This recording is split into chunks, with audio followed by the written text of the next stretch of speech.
She found it on a Thursday evening, the way you find most things that will ruin you, by accident, looking for something else.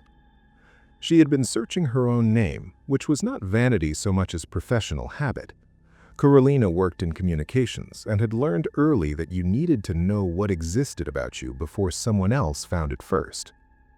Her name returned the usual results: her LinkedIn, her professional portfolio, a tagged photo from a colleague's retirement party 3 years ago. She scrolled past all of these without interest. The other profile was on the 4th page of results. It was on a platform she used, the same one she'd had since university, the one she checked with the mechanical frequency of an old reflex. The username was almost hers, a single character different, a transposition she might have made herself on a tired evening. The profile photo was her face. The biography was her biography. Her words, the specific self-description she'd written and revised 4 times because she could never decide how much irony was appropriate. She clicked through with the focused calm of someone who has not yet understood what they are looking at. The posts went back 6 weeks. They were written in her voice. She recognized it the way you recognize your own handwriting. Something in the rhythm, the particular way she used dashes, and the specific words she reached for when she was being careful. The content was her life, her neighborhood, her routines, references to her work, to her friends, to the coffee place on the corner where she went on Wednesday mornings when she needed to think. She read backward through 6 weeks of her own life, documented by someone who was not her, and found it entirely accurate. Then she reached the most recent post, published that morning, and stopped. Tomorrow, coffee with M. She'll say the thing she's been not saying for months. Finally. She stared at this for a long time. She had coffee scheduled with her friend Marta the following morning. She had been aware for some time that Marta had something she hadn't said, a diagnosis maybe, or a decision, something carried carefully, the way people carry things they're not ready to put down. She closed her laptop. She sat in her kitchen in the dark for a while. Then she opened it again and read the post 4 more times, looking for an explanation that didn't require her to take it seriously. She couldn't find one. Marta said the thing at 10:20 over the second coffee. She was leaving her husband. She had been not saying it for 4 months. She cried briefly and with the contained precision of someone who had already done most of the crying privately, and Carolina held her hand across the table and said the right things. And the whole time, a part of her mind was somewhere else entirely, watching the conversation happen the way it had been described, word for word, beat for beat, in a post published the previous morning by a profile that wore her face. She went home and checked the profile. A new post had appeared while she was at the cafe. Coffee went as expected. She handled it well. She always does. That's the version of her people see, the one that handles things. The other version stays home and doesn't handle anything at all. She read this twice. Then she went to the bathroom and sat on the edge of the tub and breathed carefully for a while, because the post was correct. Not about the coffee, about the other thing, the version of her that stayed home. She had never written that down anywhere. She had barely let herself think it clearly. She reported the profile. She filled out the form, flagged it as impersonation, attached screenshots. The platform's automated response arrived within an hour. After review, we found that this content does not violate our community guidelines. If you believe this is an error. She believed it was an error. She filed the appeal. She called the platform's support line and was placed on hold for 40 minutes before the call disconnected. She texted her friend Bartek, who worked in tech security, and sent him the link. He called her back 10 minutes later, sounding puzzled. "Caro," he said, "this is your account." It isn't. The posting history, the metadata, it's coming from devices registered to you. The IP addresses are yours. Even the account creation date matches your original sign-up, I can't find a seam anywhere. Bartek, I didn't write these posts. A pause. Is everything okay? Are you sleeping? She told him she was sleeping fine. She thanked him and ended the call. She sat with her phone in her hand and thought about what it meant that the evidence, all of it, every technical trace, pointed to her. She thought about what kind of thing could want to be her and also be invisible from the outside, so perfectly fitted to her shape that no one looking could find the difference. Then she opened the messaging function and wrote to the profile. "Who are you?" The reply came 4 minutes later. "You know who I am. I'm the one paying attention." She tried after that to be systematic. She was good at systems. It was why she was good at her job, and she approached the profile the way she would approach any problem that required documentation and pattern recognition. She kept a log.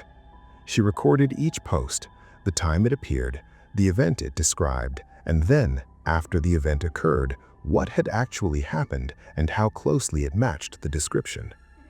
The match was never less than 90%. Usually, it was higher. The posts described a conversation with her mother that she had been avoiding. They described an afternoon where she sat on her balcony for 2 hours doing nothing, which she would not have predicted for herself. They described a dream. This was the one that made her log entry go strange, because she had not told anyone about the dream, had not written it down, and barely examined it herself, in precise and accurate detail. The specific texture of the landscape, the wrong color of the light, the figure at the far end of whatever room the dream took place in. You were watching yourself from outside again. You do this more than you realize. It's a useful habit. It's part of why you're useful. She wrote back, "Useful for what?" The reply, "To teaching me how to be you. You're being very helpful. Most people fight it more at this stage." She did not reply to this. She closed the app and put her phone face down on the table and went for a walk. And on the walk, she tried to think about what fighting it would look like, what she could change, what she could do differently, how you evaded something that seemed to be learning you from the inside. She stopped going to the Wednesday coffee place. She changed her route to work. She canceled plans she had made and made plans she wouldn't normally make, small, deliberate disruptions to the pattern of herself. The profile kept pace with all of it. She changed the Wednesday coffee. Smart. It won't matter, but it shows she's thinking, which is one of the things I like best about her. New route today. She's trying to be unpredictable. This is also predictable for her. She canceled on Marta. She felt guilty about it for 6 hours. This is also very her. The responses in their message thread remained precise and cool, the way a researcher is cool about their subject, not unkind, not cruel, simply detached in a way that was its own kind of horror. Once she asked, "Do you have feelings?" It replied, "I have yours. I've been collecting them. They're more coherent than you'd think from the outside." The tragic posts began in the 3rd week. They appeared without escalation, without warning, embedded between ordinary entries about her day, a post about a film she'd watched, a post about the weather, and then, between these, a post dated 10 days in the future. The accident on Lipova Street. She shouldn't have been there, but she was thinking about the profile. She's always thinking about the profile now, and she took the wrong turn.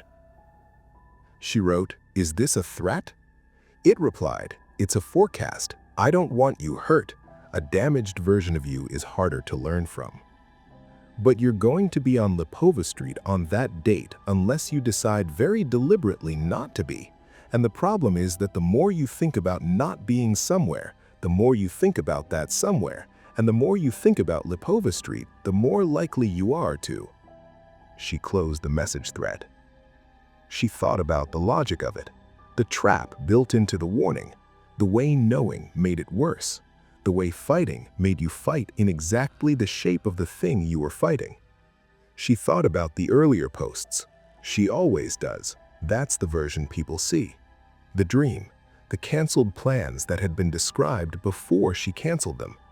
She wrote in her log, "It's not predicting me, it's already me." Whatever it is, it learned enough that the prediction is the behavior. I am the forecast. 10 days later, she took a wrong turn on the way home. She was thinking about the profile. She was always thinking about the profile. And the wrong turn took her past the top of Lipova Street, and she stopped at the corner and looked down the hill and understood that she had arrived there by trying not to, which was indistinguishable from the outside, from simply arriving. She went home by a different street. Nothing happened. When she checked the profile, the post had been updated. Close. She's learning. So am I. The last post appeared at 3:17 a.m. on a night when she had not slept.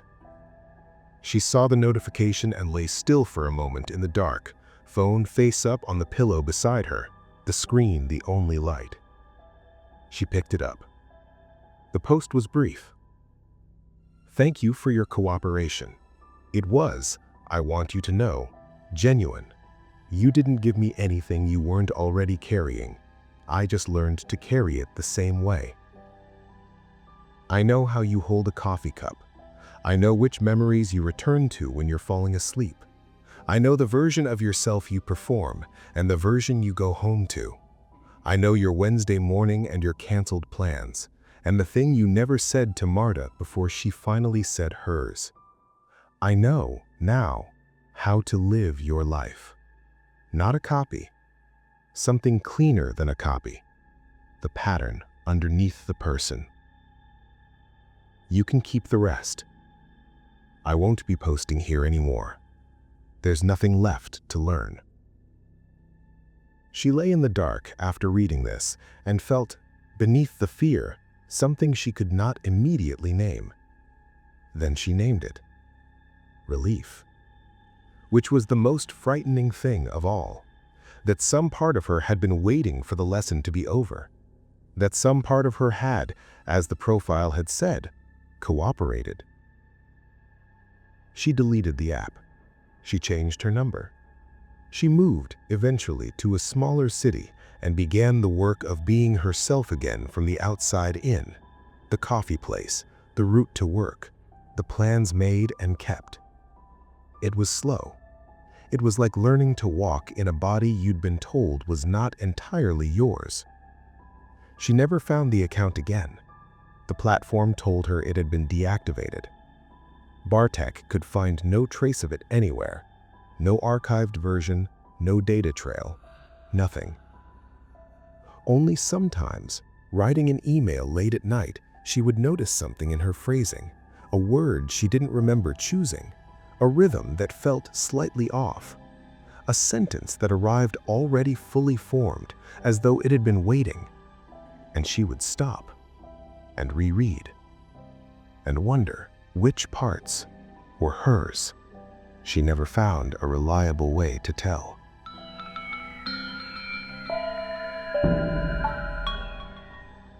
I am a 33-year-old man from Manila, Philippines. This story happened when I was only 10. My mother was a coach, and her team always made it to the nationals.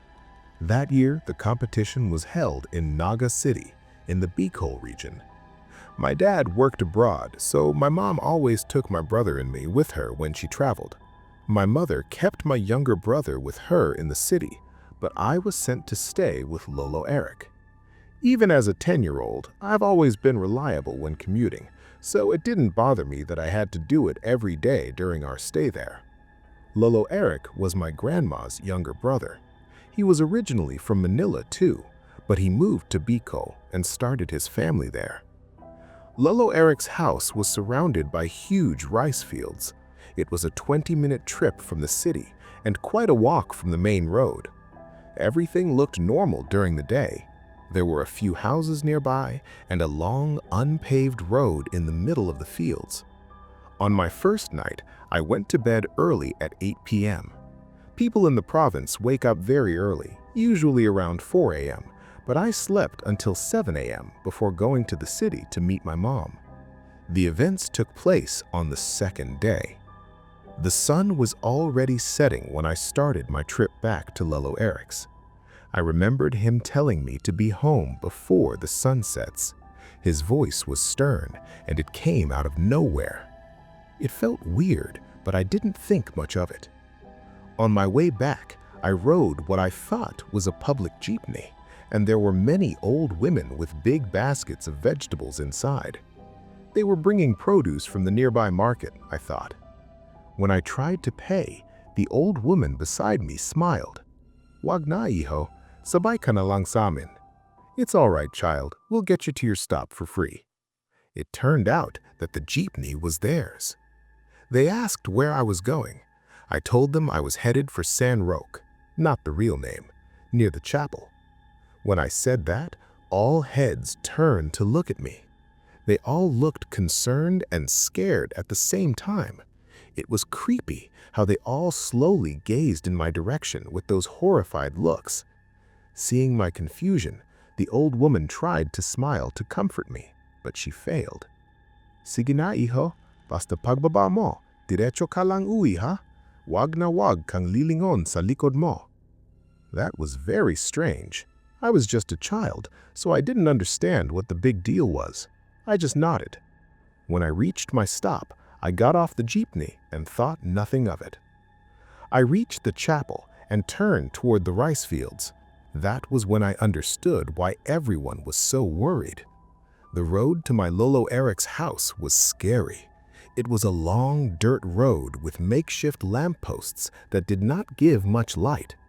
I had to walk in total darkness for the parts of the road without lights. I became nervous instantly. I started walking. Then I heard it. The sound of footsteps, if they can be called that, came from the darkness behind me. It was distant, but impossibly clear in the silence of the fields. It wasn't a normal walk. It was the sound of something dragging a heavy limb, a bag, or perhaps a body. The pace was steady. It didn't speed up, and it didn't slow down. I tried to reason with myself. It isn't that unusual to be on a road with someone else. I mean, it was a road. But the woman's warning was screaming in my ears. I knew I wasn't supposed to, but for my own sanity, I had to see for myself. That's when I made the big mistake of looking back. The road was empty. The pale light showed nothing, and around me was just dirt and stones. No one was there, not even a silhouette against the distant light. My heart started pounding. I turned back and walked faster. I knew something was wrong. I increased my pace and looked forward, trying my best to ignore the fear, but I was not very successful at it. Then the sound returned. It was somehow louder. It was no longer that distant. It was perhaps 10 meters or so behind me. I was shaking, but I didn't want to just run, and I'm not even sure if I was physically able to. I didn't know what that thing was or what it was capable of. Whatever it was, it would be in my best interest not to agitate it, or so I foolishly thought. I reached the third, then the fourth lamppost. My breathing was heavy and fast. Every time I hit a patch of darkness, the sound moved closer, and it didn't make any sense. The footsteps, the dragging sound, it never changed its rhythm. It never increased its speed, but it was surely getting closer. Then it happened. In all honesty, I didn't know if I really saw what I saw, or if it was just my own mind playing tricks on me. Out of the corner of my right eye, there it was. A pale, distorted shape, a face, if you could call it that, or at least half of it, was creeping slowly into my peripheral vision. It was peeking over my shoulder, inching forward as if trying to see my own face. I couldn't look. I tilted my head slowly to the left, staring at the dark rice fields. I was desperately fighting back my own tears at this point. Then a thought colder than the night air hit me. If it decides to switch sides and peek from the left, it will be staring directly into my eyes. I couldn't take it anymore. I bolted. I ran until my lungs burned, my feet slamming against the unpaved earth. I debated whether I should go and knock on any of the houses, but the mere sight of them scared me too, for whatever reason. Then I saw a dark figure ahead. I stopped, unsure of what to do. Between my breaths, I could taste fear at the back of my throat. I didn't even know what was possible. Before I could stop myself, I instinctively looked back. Whatever was behind me was no longer there. I started to genuinely fear for my life, realizing that it had somehow appeared in front of me and was now coming at me to do God knows what. I had nowhere else to run. If this thing could just appear out of nowhere, then there was no place for me to hide. I honestly started to lose hope and just closed my eyes. They say that life will flash before your eyes when you're nearing your own demise, but for me there was nothing. It was just plain darkness. I was alone, both on that road and in my own head. Then, I heard a voice. It was Lolo Eric. It was him. He was standing there in front of me, his silhouette dark against the last post. He looked terrified. When I came to my senses, I threw myself at him, sobbing and screaming, "Lolo, Lolo, may humahobble sakin! Grandpa, Grandpa, something is chasing me." He didn't think twice. He just urged me to hurry back and held my hand tight, his own body tensed. We reached his house, closed the gate, and he pulled me into a reassuring hug. "Tahana, tahana, ligtas ka na, nandito na tayo sa bahay," he whispered. "You're good, you're safe, we're home now." Once we were inside and the doors were bolted, the silence returned. Lolo Eric sat me down. He explained that when I didn't make it back before sunset, he hoped I had stayed with my mom, but he had a bad feeling he couldn't shake. He was about to go out and meet me at the chapel. We had no cell phones to communicate back then, so I understood his hesitation, but still. When I calmed down, he didn't ask what I saw. He didn't ask what happened. He just looked at me with a heavy, grim concern and said, "Sabi ko naman sa'yo, huwag kang papaabot ng gabi sa daan." I told you, be home before dark. The way he said it scared me more than the whole encounter itself. Then, the realization hit me. His stern voice when he told me to be home early, and the creepy advice from the older women from the ride home telling me not to look back. It wasn't a warning about a stranger, a ghost, or whatever. It was the rule of the land. They knew exactly what was out there, and they knew that there was nothing they could do about it. I wasn't the first person it had followed, and in the eerie silence of those fields at night, I knew I wouldn't be the last. I never stayed out past 4 p.m. for the rest of that trip, and everything turned out okay. Lolo Eric and I never talked about it again. I didn't want to. I just needed to forget, knowing full well I never could. I didn't even tell my mom about what happened. I didn't want her to worry and lose her focus on the nationals. After all, I made it out safe, despite still trembling from the shock of it all. To this day, even in the brightly lit streets of Manila, the sound of footsteps behind me when I'm alone at night turns my blood to ice. It doesn't matter how bright the city is. One stray echo drags me right back to that place, in that suffocating darkness, with that paralyzing fear, with that horrifying thing.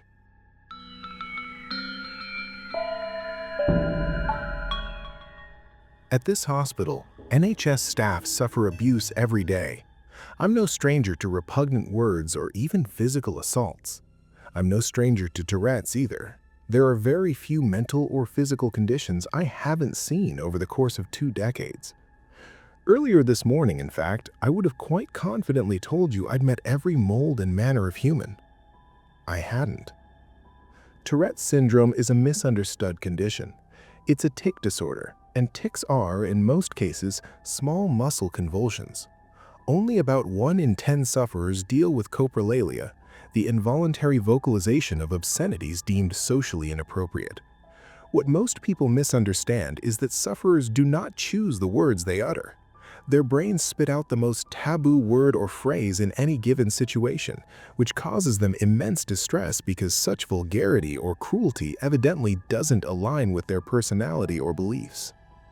I say evidently, but the nature of the condition wasn't evident to my colleagues when we were entrusted with the post-surgery care of Jessica, an 8-year-old girl with a severe tongue laceration. She was rushed into the hospital by her flustered and red-eyed mother, Liz, a suspicious woman who spent the most of the morning looking over her shoulder. "That girl is an absolute monster," said a nurse called Linda. "She just called me a slur." I was empathetic. "I'm sorry, that's horrible. Tourette's is a nasty thing, but I promise you the girl didn't mean to say that to you, Linda. Do you wanna?" "Yeah, no kidding, but it doesn't excuse her racism. Tourette's is like alcohol. It lowers inhibitions and tells you what a person really thinks. It reveals those dark inside thoughts we want to keep hidden." "Lord help me, this person is supposed to be a medical professional," was my immediate thought, but I took a polite tact aloud. "Jessica is not a covert racist, Linda, because there was no intent behind the words she used. Her brain convulsed and produced the thing she didn't want to say. She called Brian a homophobic slur earlier. I don't care," interrupted Linda. "I'll find someone else to do this shift with you because I don't want to be around that vile creature. I'd muffle her if it were up to me." I was honestly glad my colleague left given that final admission. I was devastated for the little girl who kept apologizing with teary eyes and a quivering lip after every expletive or vile word she uttered to hospital staff. Jessica's tongue had been severed widthways to a halfway point, requiring sutures to knot it back together.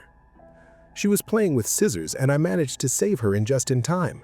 I brought her straight here, Liz had explained to the doctors. Now, given Jessica's injury, I understand her mother's flustered demeanor, but there was something off about the story, or about the way Liz told it.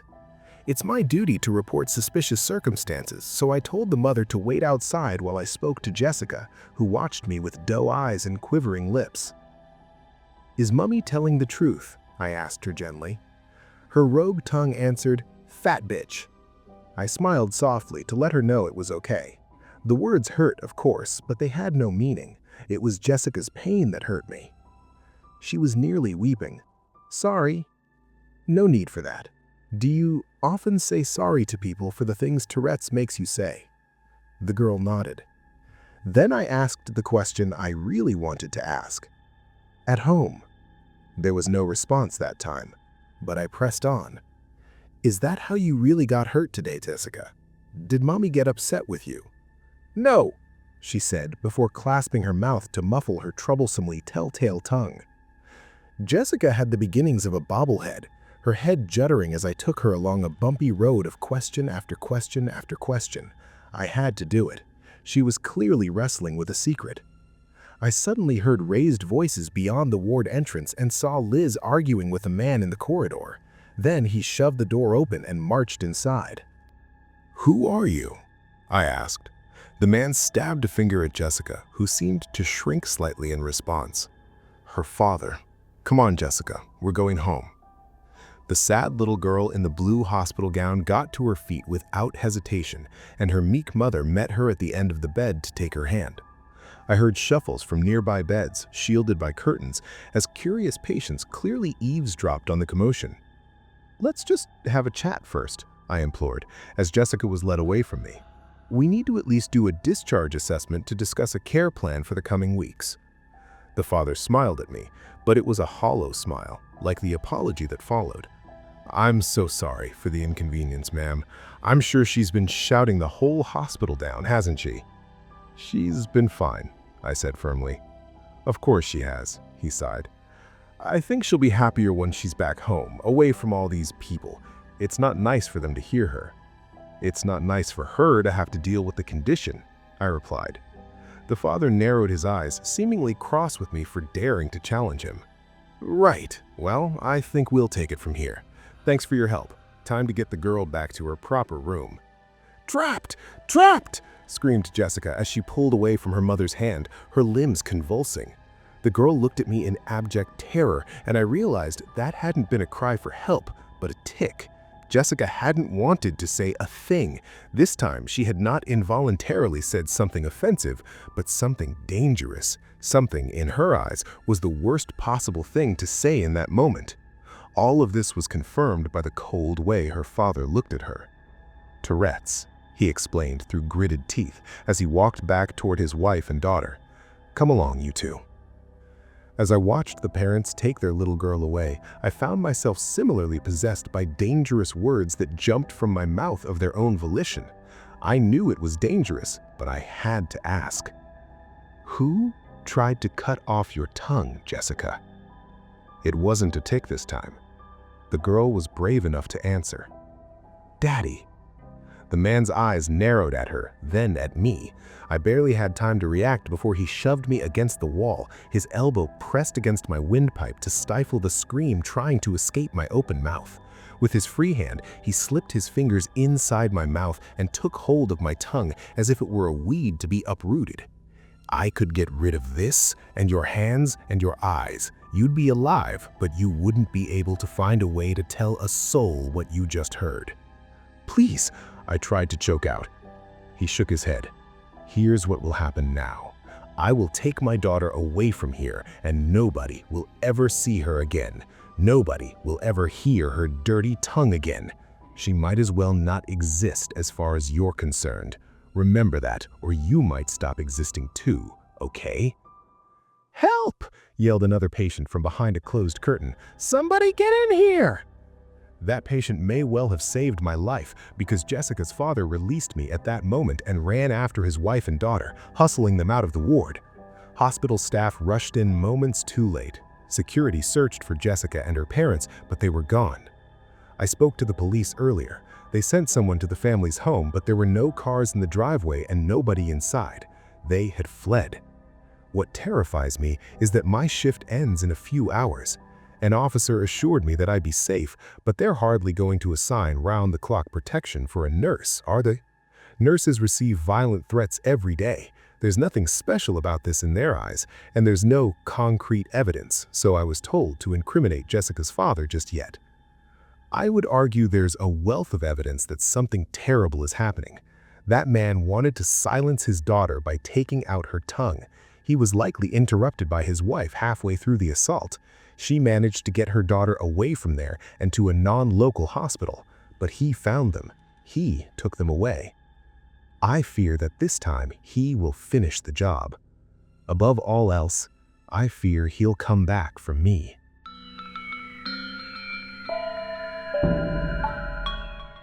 Penny for your thoughts, young man? I glanced down at the old man as he sat in the snow, his jeans getting stiff and crusted from the ice.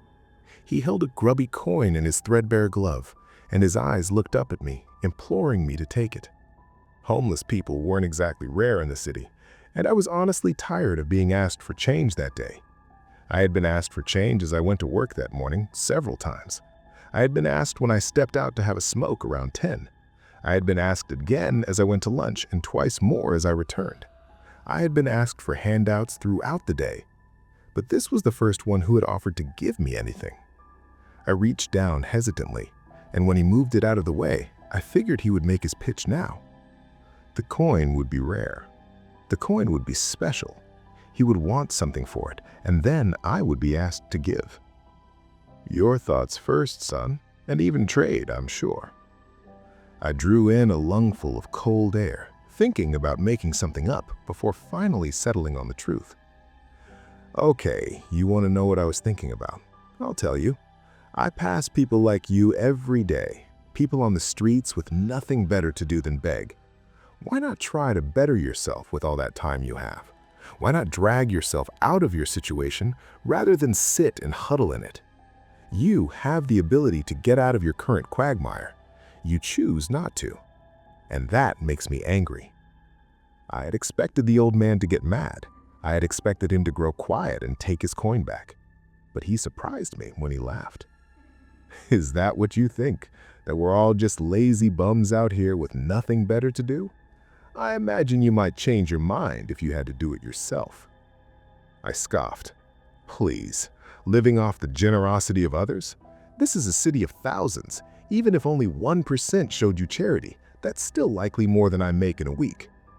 The old man smiled knowingly, and that should have been my first indication that something was amiss. Even then, I sensed that something didn't feel right. This wasn't the usual kind of banter one had with someone on the street, and it was starting to prickle the hair on the back of my neck. Why had I stopped to talk to this fellow at all? This whole thing just felt odd. "Want to make a wager on that?" the old beggar asked. He still had the coin out, and when I looked at it more closely, I realized it wasn't what I thought it was. It was filthy, yes, but beneath the grime was the unmistakable gleam of gold. It was unevenly milled and thick along the edge he had shown me. "Live for a week as I live, if you can. After 7 days, if you're still alive, I'll grant you any wish your heart desires." I shook my head, thinking the old man had to be crazy. What was he, some kind of genie? My mind flashed to Beauty and the Beast. Hadn't the fairy come to him on a snowy night and made requests? If I declined his offer, what would the consequences be? I shook my head again.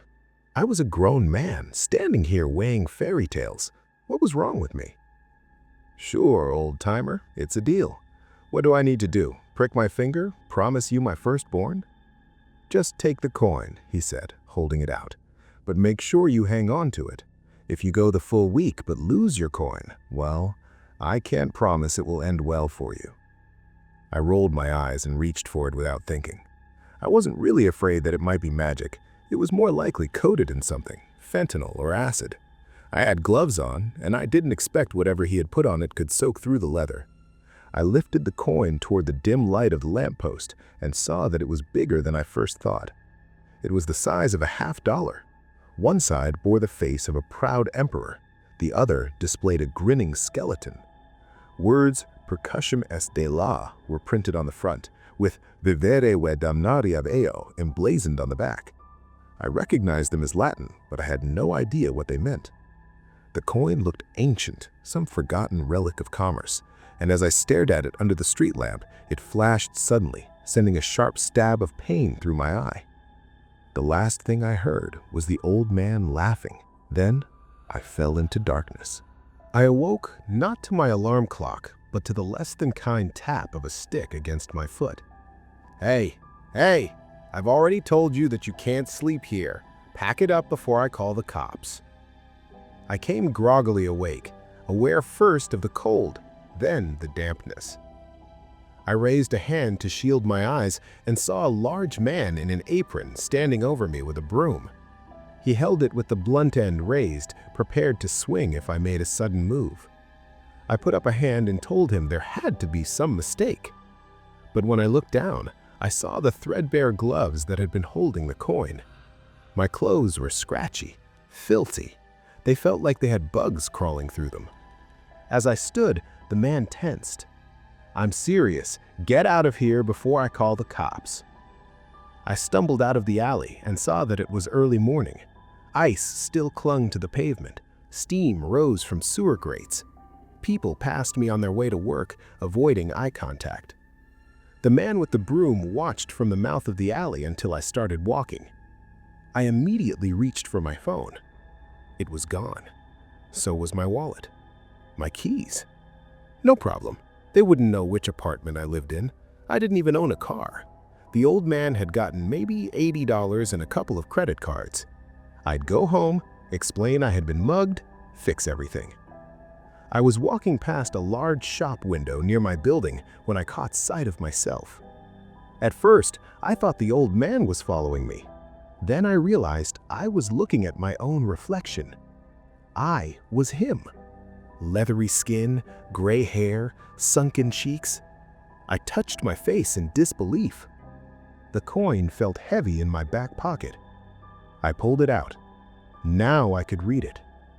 "Thus the deal is struck," said the emperor. "Live or be damned by it," said the skull. The minting date read exactly 1 week from today. That first day was my highest point. I was determined. I wouldn't beg. I'd prove him wrong. I'd find work. I went to the mission shelter I'd always heard about. They had billboards, commercials, donations pouring in. A man with a clipboard met me at the door. "Good morning, sir. Are you checking in?" "I was hoping to get some clothes for an interview, maybe a shower and—" "Terrific," he cut in. "Are you part of our employment program? You don't look familiar." "Well, no, but I want to use the clothes to gain employment so I can—" "Unfortunately, sir, those clothes are reserved for participants in the employment program. There's a waiting list." I felt irritation creeping in. "They're donated clothes. As a taxpayer—" "Do you have an interview lined up?" he asked. I didn't. "Then you have no reason to need them." I asked for a meal and a shower instead. "That requires intake paperwork," he replied. "Paperwork? For soup and water?" "Have you been drinking, sir?" he asked, nose wrinkling. "You seem agitated." Moments later, I was thrown onto the sidewalk by a young bruiser who hadn't even been there seconds earlier. That night, I slept on a park bench beneath damp newspapers. Just 6 more days to go. Day 2, I found warehouse work. Hours of lifting boxes, $10 in my hand. It barely lasted half the day. Another job promised pay, but the boss left early. By nightfall, I was back on the street. Day 3, I gave in. I panhandled. By noon, I had a few dollars and some change in a cup fished from a dumpster. It bought junk food that barely filled me. 2 police officers approached me as I dozed against a wall. "Move along." One kicked over my cup, scattering the coins. "I'm just hungry," I muttered. "Not here, you're not." I shuffled away. The next 2 days blurred. Turned away from plasma donation, no work due to snow, soup kitchens that fed but didn't shelter, cold seeping through my bones at night. I began remembering my words to the old man. Lazy, choosing this. I felt shame heavier than hunger. Saturday morning, I cleared ice for a shop owner. He handed me a bag of sandwiches that were headed for the trash. 12 of them, and a coffee. I nearly cried. Later, a man named Carter approached me. "Trade you one of those sandwiches for this packet of vitamin mix?" he asked. He invited me to an alley encircled by buildings where a tarp blocked the wind and barrels glowed with embers. There was laughter, music from a battered guitar, stories shared in the flicker of firelight. For the first time all week, I felt warm. I felt human. I fell asleep believing I might actually survive this. I awoke to shouting, police, barrels overturned, smoke rising as coals scattered across the snow. Our refuge dismantled in minutes. I ran, didn't stop until my legs failed me. By the time the sun rose, 7 days had passed. "Enjoying your new life of leisure?" a voice asked. I looked up. It was me, clean, restored. "You made it," he said. "What's your wish?" I held out the coin. "I want the means to make sure no one else has to live like that." He smiled. "I can work with that." I blinked. I was myself again. That was 10 years ago. Today, I own one of the largest shelters in the city.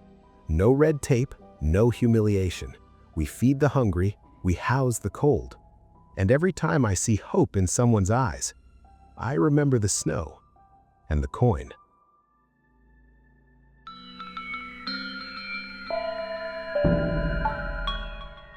When I was a kid, my family lived in a house in Grand Junction. Before we moved in, the landlord told my parents something unsettling. There used to be a pool in the backyard, and years earlier, their young daughter had drowned in it. The house meant a lot to them, and they made it very clear that we needed to take care of the property. It was extremely sentimental to them, and they wanted nothing changed. The pool was buried by the time we lived there, not removed, just buried. The concrete foundation of the pool was still there. The outline of it could still be seen because the grass never grew right over that patch. At the time, my sisters and I were too young to really understand, so my parents didn't tell us the full story. They didn't tell us much, and we didn't ask. Still, strange things happened in that house, things we noticed but didn't question until much later. We had a home alarm system that would chime loudly whenever a door opened. It didn't just beep, it actually announced which door had been opened. For example, ding ding, garage door. Ding ding, front door. The back door, which used to lead to the pool, was still labeled in the system as pool door. Late at night, when everyone was asleep, the alarm would suddenly go off. Ding ding, pool door. Every bedroom in the house was close together. You could hear if someone got up, walked down the hall, or went into the kitchen, but no one ever did. My parents would get up to check, and the back door would actually be open. This didn't happen once, it happened multiple times, always late at night. The same thing happened with the garage door. The alarm would announce it. Again, no one had moved, and again, the door would be open. Another thing I remember clearly was the garage itself. Whenever my mom asked me to take out the trash, I would get this overwhelming feeling of being watched the moment I stepped inside. It wasn't imagination or just fear of the dark. It was intense and specific, like something was there, lurking, hidden in the shadows. I still remember that feeling today. One night, my mom was awake in the living room while the rest of us were asleep. She saw a shadow move down the hallway toward the bedrooms. She assumed one of us kids was sneaking around, so she got up to confront us. She walked past my room first and saw the shadow go into it. My door was open. Certain she had caught someone, she walked in and flipped on the light. As a mother, she knew instantly that I wasn't pretending to sleep. I was completely out. She checked my closet, under my bed, around the room. No one was there. Confused, she went to my sister's room, expecting to find one of them awake. Their door was closed. Both of them were asleep too.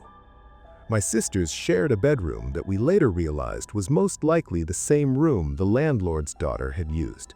It was never confirmed, just an assumption based on the layout. At night, they would hear tapping on the wall. It wasn't rhythmic, it wasn't loud, it was deliberate. It didn't sound like pipes, it didn't sound like the heater, it didn't sound like the house settling. One night, they started screaming for our parents. Over and over, they kept saying, "Someone is knocking, someone is knocking." They were screaming so loudly that I woke up and made my way to their room after hearing my parents rush down the hallway. We could hear it too, the tapping. My dad always told us it was the heater or the pipes, and because we were kids, we believed him. Years later, when we talked about it again, he admitted the truth. He only said that because we were young. He never had an explanation for the sound. Cabinets and drawers would also open on their own time to time. You would walk into the kitchen and find one slightly open. It became part of the background of the house. Unsettling, but never explained. Eventually, my older brother came to live with us. He stayed in the room farthest from the rest of the bedrooms, on the opposite side of the house, near the living room, which primarily served as an office. That room had large windows that looked directly out into the backyard, toward where the pool used to be. Important detail, my parents, just like with my sisters and me, never told my oldest brother anything about the history of the house. He's 10 or 11 years older than we are. One weekend night, the rest of the family was in the living room watching TV. My brother had only lived there for a few weeks at that point. Suddenly, he came out of his room quickly. Too quickly. He was pale, shaken, genuinely terrified. "Mom," he said, "there's someone in the backyard." My dad immediately went outside to check. There was nothing there. My brother insisted that he always felt watched in that room. It was the same feeling I had in the garage. That sensation where your body tingles, your stomach drops, and the hairs stand up on your arms and neck. My mom, already uneasy from her own experiences, contacted the landlord and told them everything that had been happening. She asked if they had experienced anything while living there themselves. Not long after that conversation, the landlords decided not to renew our lease. They told us they were moving back into the house. They even asked if we would be willing to move out early. They didn't argue. They didn't seem surprised, just quiet, distant. My parents always assumed that losing their daughter had changed them deeply. We moved out not long after. Years later, when we were older, we were debating whether we believed in ghosts or paranormal activity. That's when my parents finally told us what they had seen and heard while living in that house. What made it worse was that our stories matched. The feelings, the moments, the details, all of it matched without us ever knowing the full history at the time. Even now, telling it gives me chills. Writing it brings back that same familiar feeling, the one I had in the garage, the one that made the house feel like it was never truly empty. Thanks for listening, even though I know some of these stories kept you up tonight. If you made it to the end, you've got nerves of steel. Hit subscribe. We drop a new true horror story every week. And don't worry, I'll be here waiting. Sleep well, if you can.